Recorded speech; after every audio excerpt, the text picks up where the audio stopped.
بسم اللہ الرحمن الرحیم۔ اللہ تعالیٰ کی ہستی کا ثبوت۔ الحمد للہ رب العالمین والعاقبۃ للمتقین والصلاة والسلام علی رسولہ محمد وآلہ واصحابہ اجمعین۔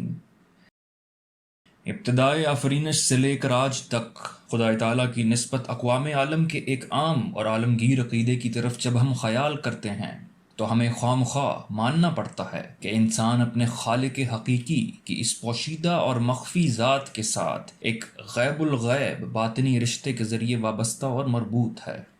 اعلیٰ سے اعلیٰ روشن خیال سائنسدان اور فلسفی سے لے کر ایک سادہ لوح بادہ نشین وحشی تک تمام اعلیٰ اور ادنا طبقے کے انسان اس ذات مقدس کی ایک اعلیٰ اور برتر ہستی، کمال، جلال اور جمال والی ذات اور صاحب قدرت و حکمت پاک وجود کے متعلق متفکر رائے ہیں۔ سب کے دل پر اس کے نام کا سکہ بیٹھا ہوا ہے اور ہر دماغ میں اس کی یاد طوعاً و کرہن موجود ہے۔ گویا انسان کی مٹی اس کی یاد اور ذکر کے آب حیات سے گوندی گئی ہے اور اس کی طینت اور جبلت اپنے خالق کے نام سے مخمر ہے۔ واقعی آدم علیہ السلام کی مٹی کو ازل کے روز اس میں اللہ ذات کی شراب ناب سے گوندا گیا ہے، جس کی مستی سے ہر دل مخمور ہے، جس کے نشے سے ہر دماغ معمور ہے۔ کل میں نے فرشتوں کو مے خانہ کھولتے ہوئے دیکھا، جنہوں نے آدم کی مٹی کو گوند کر اس سے پیمانہ بنایا۔ امانت کے بوجھ کو آسمان بھی نہیں اٹھا سکتا تھا، لیکن قرعہ فعال مجھ دیوانے کے نام ڈال دیا گیا۔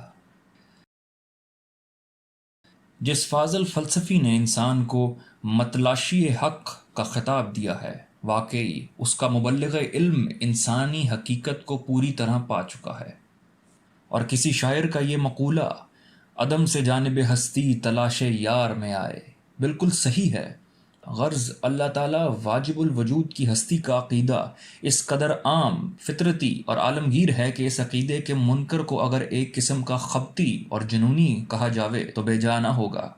زمین و آسمان کی یہ لامحدود عجیب و غریب صنعت اپنے صانع حقیقی کا پورا پتہ دے رہی ہے۔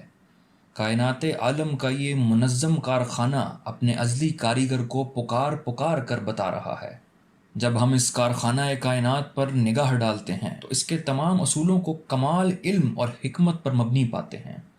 دنیا کی اس عظیم الشان مشینری کا پرزہ ایک غالب قوت اور ایک زبردست حکمت کے مطابق چل رہا ہے، یہاں تک کہ ٹھوس اور بے حس جامد احجار کا ہر ذرہ قدرت کے ایک نہایت کارآمد اور منظم قانون کے موافق قائم ہے اور ایک دوسرے کے ساتھ مل رہا ہے، اور بے جان اشجار کا ہر پتا فطرت کے ایک محکم امر کے مطابق ہل رہا ہے۔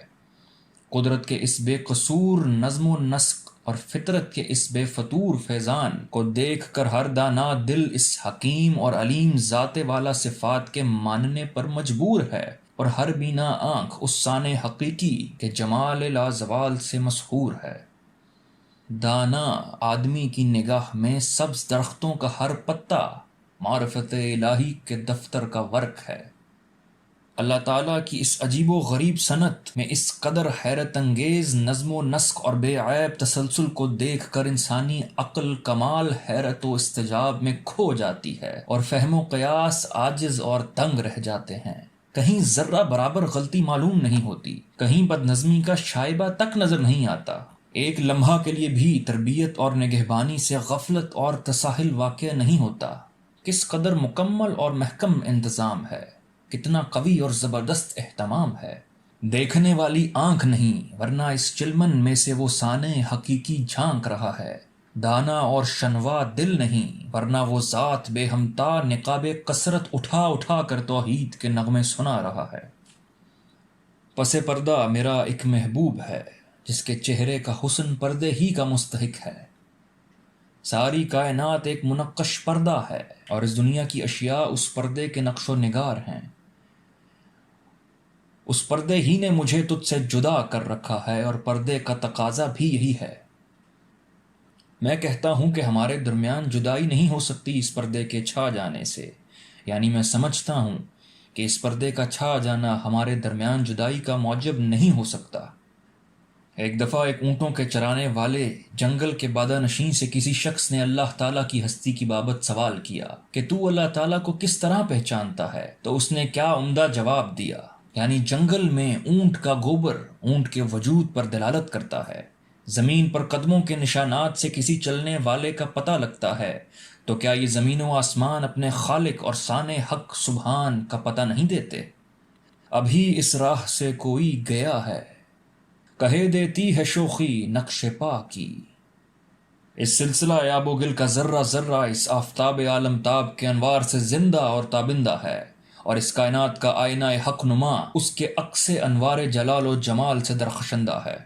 تمام اہل بصارت بینا یان زمان اور جملہ اہل بصیرت و دانا یان جہان اور کل راست باز منصف مزاج سلیم العقل صادق انسان اس ذات مقدس یعنی اس قادر حق سبحان کے واحد پاک وجود کے ثنا خوان اور اس کی کمال حکمت اور قدرت کے مداح ہیں۔ شہید اللہ انہ لا الہ الا ہو والملائکۃ واولو العلم قائما بالقسط لا الہ الا هو العزیز الحکیم ان الدین عند اللہ الاسلام۔ گواہی دیتا ہے اللہ تعالیٰ کہ تحقیق اس کے سوا اور کوئی معبود نہیں ہے، اور تمام فرشتے اور جملہ اہل علم اس شہادت کی صداقت پر قائم ہیں کہ نہیں ہے کوئی معبود سوائے اس کے، اور وہ زبردست حکمت والا ہے۔ تحقیق سچا دین اللہ تعالیٰ کے نزدیک دین اسلام ہے۔ ایک کور چشم تاریکی پسند الو منش ملحد کا انکار کس حساب میں ہے، اور ایک ظلمت گزیں چمکادر مثال بے دین کی ہٹ درمی اور کفر کی کیا حقیقت؟ اگر دن کے وقت چمکادر کچھ دیکھ نہ سکے تو اس میں چشمہ آفتاب کا کیا قصور ہے؟ حالی مرحوم نے کیا اچھا کہا ہے، کانٹا ہے ہر ایک جگر میں اٹکا تیرا، حلقہ ہے ہر ایک گوش میں اٹکا تیرا۔ مانا نہیں جس نے تجھ کو جانا ہے ضرور، بھٹکے ہوئے دل میں بھی ہے کھٹکا تیرا۔ ہندو نے صنم میں جلوہ پایا تیرا، آتش پہ مغاں نے راگ گایا تیرا۔ دہری نے کیا دہر سے تعبیر تجھ کو، انکار کسی سے بن نہ آیا تیرا۔ طوفان میں ہے جب کہ جہاز چکر کھاتا، یا قافلہ وادی میں ہے سر ٹکراتا۔ اسباب کا آسرا جب کہ ہے اٹھ جاتا، وہاں تیرے سوا کوئی نہیں یاد آتا۔ جب لیتے ہیں گھیر تیری قدرت کے ظہور، منکر بھی پکار اٹھتے ہیں تجھ کو مجبور۔ خفاش کو ظلمت کی نہ سوجھی کوئی راہ، خورشید کا شش جہت میں پایا جب نور۔ جب مایوسی دلوں پہ چھا جاتی ہے، دشمن سے بھی نام تیرا چپواتی ہے۔ ممکن ہے کہ سکھ میں بھول جائیں اطفال، لیکن انہیں دکھ میں ماں ہی یاد آتی ہے۔ ملاحدہ دہر یعنی نیچریوں کو کارخانہ کائنات چلانے کے لیے ایک علت العلل اور فعال کل طاقت کے ماننے کے سوا چارہ نہیں، لیکن یہ کسی طرح بھی قرین قیاس نہیں کہ مکون کائنات اور خالق موجودات ایک بے جان مادہ، بے حس نیچر اور بے ادراک و بے شعور ہیولا ہو۔ ایسے منظم، باقاعدہ اور علم و حکمت پر مبنی کارخانہ قدرت کو چلانے والی ذات کو حیات، قدرت، ارادہ، علم، سمع، بصر اور کلام وغیرہ صفات ذاتی سے متصف ہونا لازمی اور ضروری ہے۔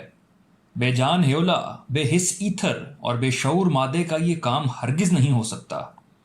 نیچریوں اور دہریوں کو بے وقوفوں کی ایک الگ آبادی اور بستی بسانی چاہیے، اور کسی بے حس، بے جاں، بے وقوف و بے شعور دہریہ آدمی کو اس آبادی کا مختار، کارکن اور منتظم مقرر کر کے دیکھ لینا چاہیے کہ وہ بستی تھوڑے دنوں میں کس طرح پھولتی پھلتی اور ترقی کرتی ہے، یا کسی پاگل خانے میں جا کر بے شعوری کا تھوڑا سا نظارہ کر لینا چاہیے کہ وہاں بے شعوری کیا گل کھلا رہی ہے۔